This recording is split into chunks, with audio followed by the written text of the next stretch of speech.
বাচ্চারা তোমরা কি খাবে বলো? মাইশা ঠিক আছে বসো, আমি বানিয়ে আনতেছি। আমি আমাদের জন্য চটপটি বানাও। পুরি বানাবে? আরে বাচ্চারা তোমরা কোথায় যাচ্ছ? আরে চাচা আপনি? আরে বাচ্চারা তোমাদের ঘরের পাশ দিয়ে আমি যাচ্ছিলাম, ভাবছি তোমাদের ঘরে ঢুকে যাই। হ্যাঁ চাচা ভালো করেছেন, আমি চাচা এসেছে।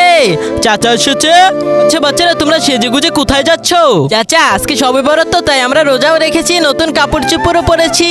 চাচা আমি 3টে রোজা রেখেছি। 3টে রোজা রেখেছো? মাশাআল্লাহ মাশাআল্লাহ। আচ্ছা চাচা আপনি কি রোজা রেখেছেন? না বেটা, আজকে আমি ঘুম থেকেই উঠতে পারিনি।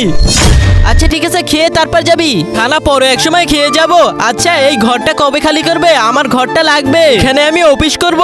মানি কাকা এই ঘর তো আমাদের, আপনি কেন নিবেন? মনে হচ্ছে এই ঘরটা ওরা দিবে না, আমাকে কিছু একটা করতে হবে, ওদেরকে আমি মেরে ফেলবো। আচ্ছা ঠিক আছে আমি যাচ্ছি। আরে কাকা খেয়ে তো যান। আরে না না, পরে এক সময় খেয়ে যাব। একটা কাজ করি, এই বুড়ির সাথে বিষ মিশিয়ে তারপর ওদেরকে দিয়ে আসি, তারপর ওরা খেয়ে ফেলবে, তারপর সবাই মরে যাবে। হা হা।